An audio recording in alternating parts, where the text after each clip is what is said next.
سلام كبرات تختاتلتي يوتيوب شانل سينما سمرن لومون كم وترو زتفعلي سبورتا حبرتات حيزنا لكم قريبنا لنا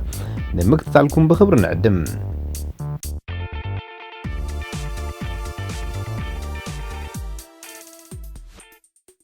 ኣብ ዝተፈላለየ ዓበይቲ ውድድራት ወርልድ ቱርን ግራንድ ቱርን 327 ዓወታት ዝሓፈሰት እንግሊዛዊት ክለብ ቅድድም ብሽክሌታ ስካይ ስማ ናብ ክለብ ኢነስ ለዊጣ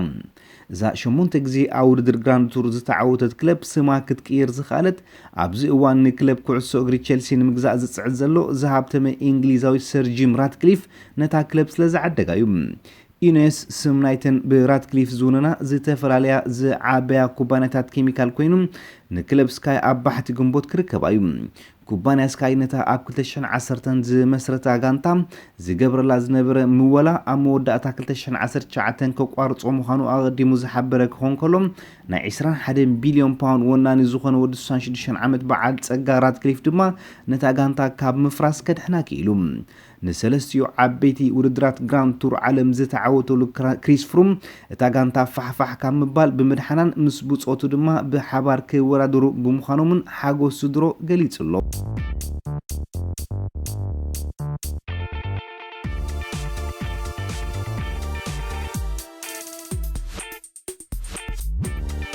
አርሰን ቬንገር ብድሕሪ ናይ 22 ዓመታት ጻንሖት ንአርሰናል ክፋንዋን ከሎ ንቦትኡ ኡናይ ኤምሪ ዘይኮነስ ካርሎ አንቸሎቲ ክርከቦ ደልዩ ከም ዝነበረ ተሓቢሩ ነዚ ሓበሬታ ዝዘርግሐ ኢጣልያዊ ጋዜጠኛ ቺሮ ቤኔራቶ ብዓልቲ ቤቱ ካናዳዊት ዝኾነት ካርሎ አንቸሎቲውን ስድሩ ኣብ ለንደን ስለ ዝነብሩ ንቦታ ቬንገር ክትክእ ልዑል ድሌት ከም ዝነበሮ ወሲኹ ገሊጹ ይኹን እምበር አርሰናል ንኤምሪ ሓርያ ንአንቸሎቲ ስለ ዝነፀገቶም እቲ ኢጣልያዊ ናብ ናፖሊ ከይዱ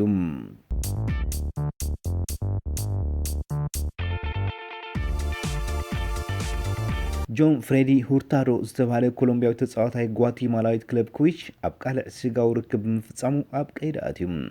እዚ ኣብ መኪንኡ ስጋው ርክብ ክፍጽም ተታሕዘ ወዲ 33 ዓመት ተጻዋታይ ብተወሳኺ ኣብ ትሕቲ ቁጽጽር ከእትውዎ ንዝደለዩ ኣኽበርቲ ጸጥታ 10 ፓውንድን ሞባይል ቴሌፎንን ግቦ ክህቦም ብምፍታኑን ዘይስሙ ናይ ካልእ ጉሌርሞ ኤልፓንዶ ራሚረዝ ዝተባሃለ ናይ ቀደም ተጻዋታይ ስብ ብምሃቡን ካልእ ክሲ ቀሪቡሉ ኣሎም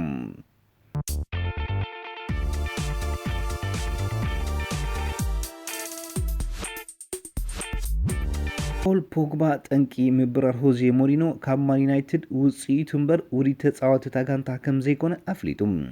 ሞሪኖ ኣብ ወርሒ ታሕሳስ ብሊቨርፑል 3-1 ምስ ተሳዕረ ስርሑ ከም ዝሰኣነ ዝፍለጥ ኮይኑ ፖግባ ኣብ ትሕቲ ሞሪኖ ንዕወት ኣይነበርናን በዚ እያ ድማ እታ ጋንታ ነቲ ኣሰልጣኒ ክትኣልዮ ወሲና እምበር ኣብቲ እዋን ንዕወት ነርና እንተንኸውን ጽቡቕ ደረጃ ምስ ሓዝና ሞሪኖ ድማ ኣብ ቦትኡ መቐጸለም ኣብ ኩዕሶ ውፅኢት ይወሳኒ ኣኸለ 4 ነጥቢ ምባል ንሱ ዝመርሖም ተጻወቲ ዩናይትድ ኣብ ምስጓግቲ ፖርቱጋላዊ ዓላሚ ኢድ ከም ዘይብሎም ሓቢሩ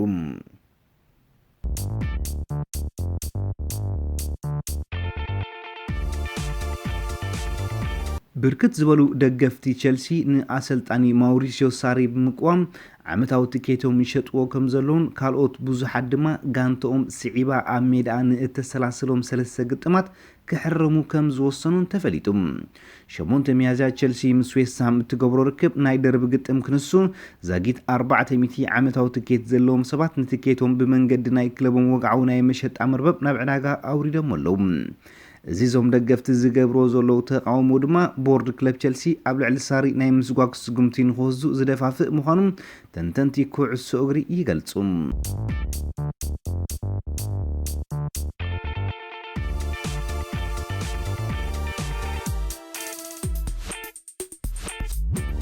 ደገፍታ ብዝተሰልዐ ክብሪ ዋጋ ትኬት ዝተቆጠዐት ክለብ ማንቸስተር ዩናይትድ ተመሳሳሊ ግብረ መልሲ ይባ ክለባት ዩናይትድን ባርሴሎናን ኣብ መድረኽ ርብዒ ፍጻሜ ሻምፒዮንስ ሊግ ከም ዝገጥማ ዝፍለጥ ኮይኑ ባርሳ ንነፍሲ ወከፍ ደጋፊ ዩናይትድ 102 ፓውንድ ከተኸፍል ስለዝወሰነት እታ እንግሊዛዊት ጋንታ ድማ ሰዓብቲ ባርሳ ናብ ኦልድ ትራፎርድ ኣብ ዝመጽሉ እዋን ተመሳሳሊ መጠን ገንዘብ ከፊሎም ናብ ሜዳ ከኣቱ በይና ፈለማ ንባርሳውያን 75 ፓውንድ ጥራይ ንኽተኽፍሎም ወጢና ዝነበረት ዩናይትድ ነቲ ተወሳኺ ናይ 27 ፓውንድ ፍልሊ ኣታዊ ንነፍሲ ወከፍ ናብ ስታድዮም ኖ ካምፕ ዝጓዓዝ ደጋፊያ ክትህቦ እያ ክልቲአን ጋንታታት ኣብ ዘይሜድአን ኣብ ዝፃወታሉ እዋን 4610 ትኬትዩ ተሸኒኑለን ዘሎም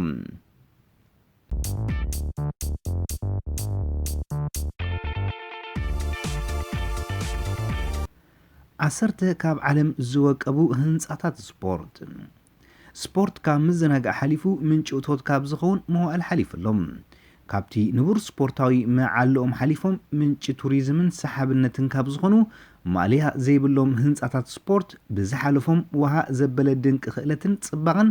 ኣብ ቅድሚት ዝተሰርዑ 10 እዞም ዝስዕብ እዮም። 10 ቤጂንግ ሃገራዊ ስታድዮም እዚ ብሸፈር ጨራሩ ዝፍለጥ መጻወት ሜዳ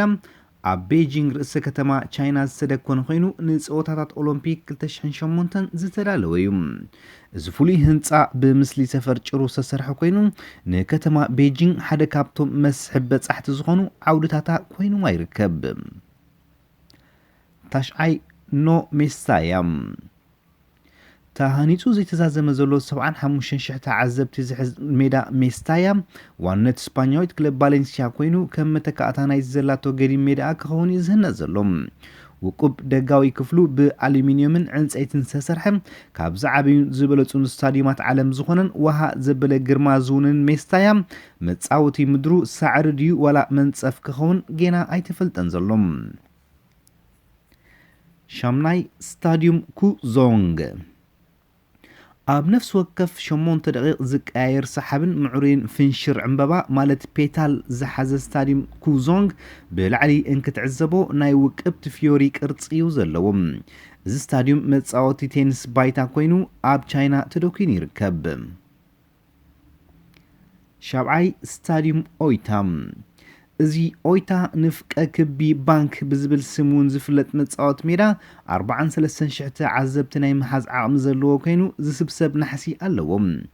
እዚ ንዝተፈላለዩ ዓውዲ ስፖርት ዘገልግል ስታዲየም ቀሊል ግን ከዓ ውፅኢታውን ውቁብን ስራሓት ህንፃ እዩ።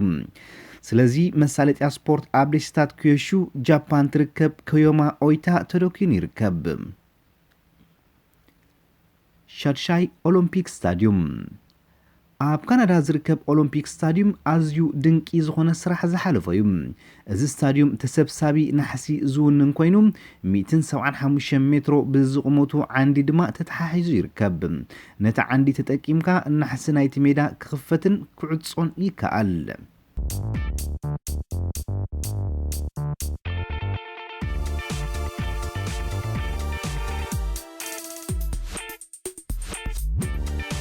ሓምሻይ ኦሎምፒክ ስታዲየም ሙኒኽ እዚ ህንፃ ምስ ኣብ በርሊን ርእስ ከተማ ጀርመን ዝርከብ ስታዲየም ሓደ ስም ይውንን።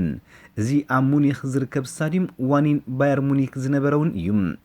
ኦሎምፒክ ስታዲየም ንውድድር ኦሎምፒክ 1972 ተሰርሐን 80,000 ተዓዘብቲ ናይ መሓዝ ዓቕሚ ዘለዎ እዩ። 4 የዩጊ ሃገራዊ ጂምናዝየም 13,000 ተዓዘብቲ ጥራይ ዝሕዝ ስታዲየም ዩጊ ኣብ ቶኪዮ ጃፓን ዝርከብ ኮይኑ ብዘለዎ ውቁብ ቅርፂ ናሕሲ ኣዝዩ ጉነን እዩ። እዚ ሜዳ ፀወታታት ኩዕሶ ሰኪዔትን ናይ በረድ ውድድራትን ዝካየደሉ ስፖርታዊ ህንፃ እዩ። ሳልሳይ ቤጂንግ ናሽናል አኳቲክስ እዚ ህንፃ ንማያዊ ውድድራት ኦሎምፒክ ቤጂንግ 2008 ተባሂሉ ዝተሰርሐ እዩ። እዚ ክባዊ ቅርፂ ዝውንን ህንፃ ዓፍራ መሰል ቅርፃ ቅርፅን ሕብራዊ ብዙሕነትን እዩ ኣብዚ መስርዕ ውቅባት ስፖርታውያን ህንፃታት ንኽኣቱ ኣኽኢልዎም። ካልኣይ ያስ ማሪና ቸርኪቶም ንመቀዳደሚ ሜካይን ፎርሙላ 1 ተባሂሉ ዝተሰርሐ ህንፃ ያስ ማሪና ዕጹብ ድንቂ መልክዕ ካብ ዝሓዙ ህንፃታት ስፖርት ዓለምና እዩ። ብውሽጢ ኮንካ ንክትዕዘቦ ካብ ካልኦት ስታዲየማት ዝተፈልየ ብምዃኑ ንጽባቐ ይውስኸሉ። እዚ ስታዲየም ኣብ ደሴታት ያስ ሕቡራት ኢማራት ዓረብ ዝርከብ እዩ። ቀዳማይ ተሰሪዑ ንረኽቦ አሊያንስ ኣሬና እዋናውን ወግዓውን ሜዳ ዓባይ ጀርመናዊት ክለብ ባየር ሙኒኽ አሊያንስ ኣሬና ብዘይተቃጻጺ ዝወቀበ መጻወቲ ሜዳ ምዃኑ ይእመነሉ። ባየርን ኣብ ትጻወተሉ ቀይሕ ክለብ 1860 ሙኒኽ ንሜዳ ኣብ ትወርደሉ ድማ ሰማያዊ ሃገራዊት ጋንታ ጀርመን ኣብ ትጻወተሉ ድማ ጻዕዳ ከምኡውን ብሓንሳብ ነዞም ሕብርታት ሰብ ደጋዊ ሕብሪ ዝውንን አሊያንስ ኣሬና ኣብ ዓለም እቲ እንኮ ሙሉእ ሕብሩ ዝቕይር መጻወቲ ሜዳ እዩ።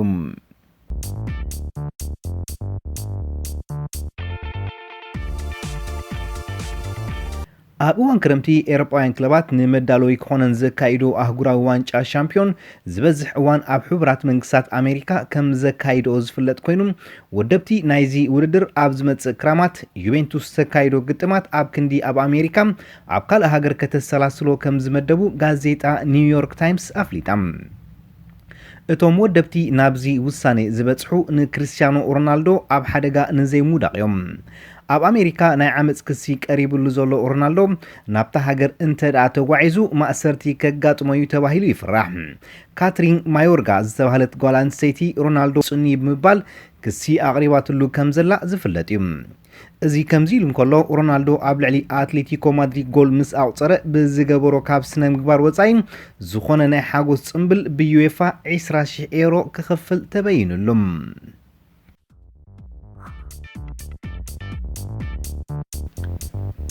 ዝኸበርኩም ተኸታተልቲ ዩቲዩብ ቻናል ሲነማ ሰመረም ንምክታልኩም እናመስገና ንሎም መዓልቲ ኣዳሊናልኩም ዝነበርና ስፖርታዊ ትሕዝቶታት ኣብዛዚምና ኣለና ኣብ ቀጻሊ ብኻልእ ሓበሬታታት ክሳብ ንረኸብ ንኹልና በብዘለናዮ ሰላም እንተዕናን